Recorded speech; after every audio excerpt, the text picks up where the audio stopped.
All right, joining me now to talk more about the issue of Israel and this call for a two-state solution, Dr. A.J. Nolte, assistant professor at Regent University, Robertson School of Government, and the director of the Institute for Israel Studies. Dr. Nolte, welcome back to Washington Watch.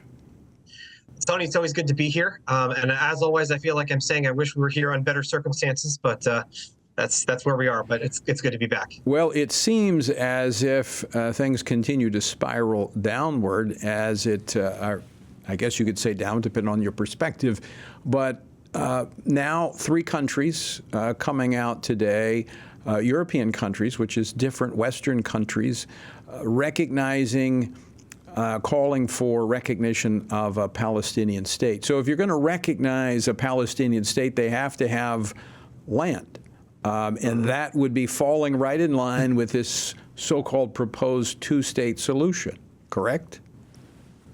Yeah, so there's a couple of things to unpack here. First of all, our State Department has been talking about the idea of a provisional recognition of a Palestinian state, in the sense that, at the end of the process, there will be created a Palestinian state.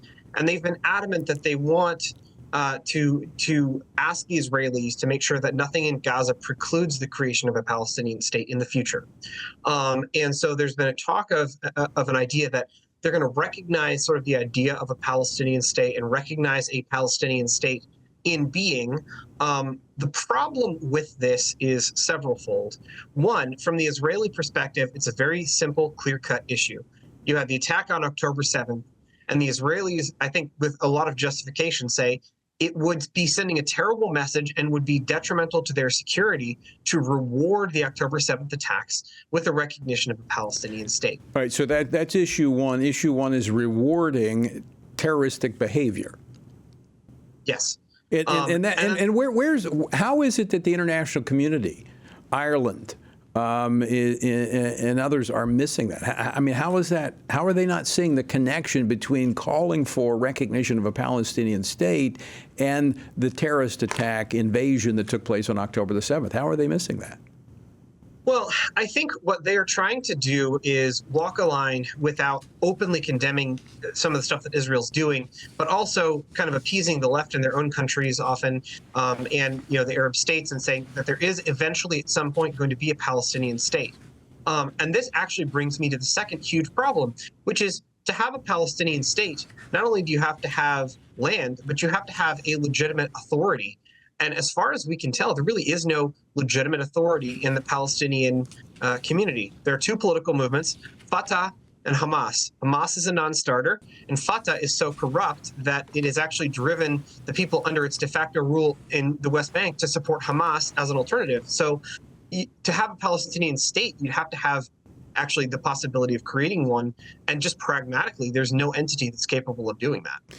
So, Dr. Nolte, let's talk about, as we have Norway, Ireland, Spain, there's already 140 other countries that call for recognition of a Palestinian state. But of course, these are major players. These are Western countries. So that's the big difference here. Is this about building momentum for that? What is how do you see this playing out? I think it probably is. It's probably trying to build momentum for that. But I don't necessarily know that momentum is going to go anywhere. The reality, again, one of the big problems that you have is that the Arab states that are surrounding the Israeli-Palestinian conflict, in theory, yes, they openly support the idea of the creation of a Palestinian state. But in practice, there's a lot of uncertainty whether Fatah has the capacity, and nobody wants Hamas to end up in charge. Because if you recognize a Palestinian state and then Hamas ends up in charge and they attack Israel, then you have a state of war between states. And so it's not, so it's not the oppressed Palestinian people, it's one state attacking another. Right. But once you bring about statehood, I mean, we've had Gaza under the governance of Hamas since 2007, but they've not had a military per se. I mean, they've created one, but they haven't had certain things that come with a recognized, declared state. I mean, and so we see what they've done and what they've caused here in the last 7 months. if they were in fact a legitimately recognized state with an army, with all of the other aspects of a state, this could have been, I mean, this would be, I'm not quite sure how this would turn out. Well, one of the things to keep in mind, too, Tony, is state recognition gets you some benefits, but it doesn't get you everything. For example, Somalia is a recognized state. It's also a failed state. Somaliland, which is unrecognized in that same area, is actually kind of in better shape in terms of actually having legitimate authority. So does it change the facts on the ground to some extent? The real reason that they want this is because it changes the international dimension, and it would make it much more difficult for Israel than it already is in international courts. But it could also bring more money, more armaments, more resources into to Gaza. But let's talk more about what's on the table, because I don't think people realize when we talk about West Bank, Palestinian state, they're not talking about just Gaza. Now, we are talking, immediately the governance of Gaza once this conflict is over. But the call for a two-state solution is not just Gaza. It includes the so-called West Bank, which is Samaria and Judea. So I want to pull up a map for those who are watching us. They can see. I want to pull up the map of Israel once again, and you can see the green area on that map. By the way, folks, if you can't, if you're not watching and you're listening, you can text MAPS to 67742. That's MAPS, M-A-P-S, to 67742, and I highly recommend it because this is the eye-opener. This is like I said, a picture's worth 1,000 words. This shows you what this is all about. So Dr. Nolte, when we're talking about the so-called West Bank, which is, west of the Jordan River, Samaria, Judea, 80% of what we read about in the Bible happened to this area. How can Israel continue to be a country, defend itself, if we take the heart of that land out and turn it into a Palestinian state, given what we've just witnessed occurred in Gaza, which is a fraction of the size of the so-called West Bank? And that's the kicker, and that's the final point. Tony, the irony, as you're, I'm sure, aware, is that there was a point at which virtually everything that is now being asked of Israel was offered by Ehud Barak to the Yasser Arafat in the late 1990s. And the Palestinian Authority rejected that, and it started actually the Second Intifada, which we've talked about before, a very violent, terroristic assault on Israel. And since then, support for the Palestinian state has plummeted. Now, if you talk to Israel, even people on the Israeli left are not supportive of the Palestinian state because of what happened on October 7th. Hamas attacked the people in Israel that were the most sympathetic to the creation of a Palestinian state at some point. So, I've listened to a lot of commentary from Israelis, and even some of the folks on the left and the center left are saying, look, we would love to have a Palestinian state that we could work with. Show us the Palestinian faction that is actually willing to live in peace with us, and we'll talk. Because you're right, with those boundaries, if you don't have a stable, democratic entity that is committed to the existence of Israel and to working with them peacefully, it's a complete non-starter. And that's what caused it to fall apart before, because they wouldn't recognize the right of Israel to exist. But Dr. Nolte, if we go back a little bit further, say 100 years, where we saw there was a West Palestine and an East Palestine. There were two big sections of land. It was recognized that on the east side of Palestine, which Jordan came out of, that was a part of the original space that Britain had control over, turned it over to the United Nations.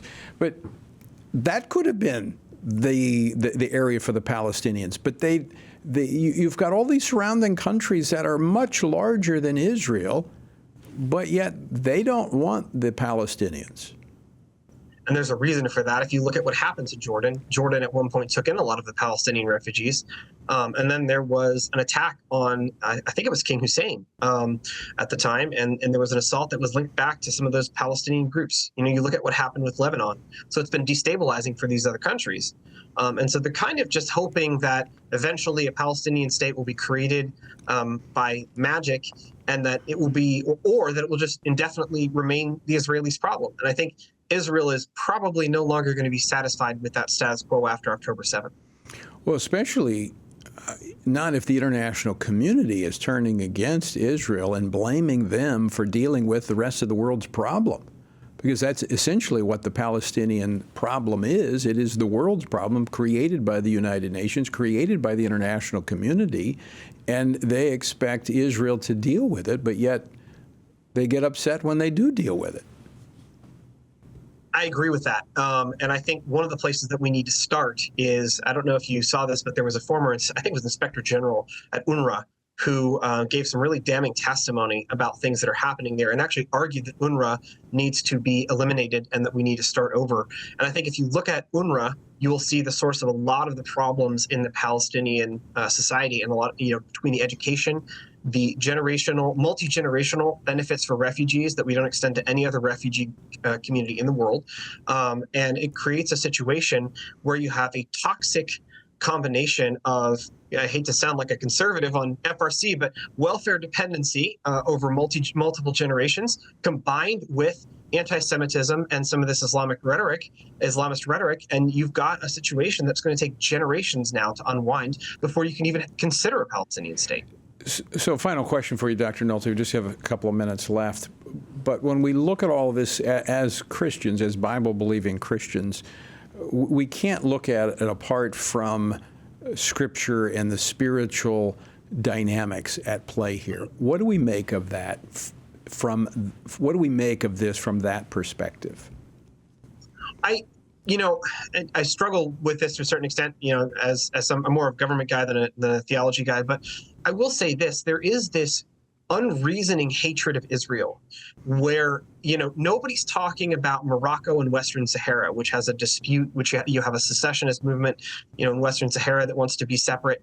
And I'm not saying that Morocco should or shouldn't respond in any way that they want. I'm just saying it's the same situation, but no one's talking about it because it's not involving the nation state of Israel. And so it does raise this question on a spiritual level.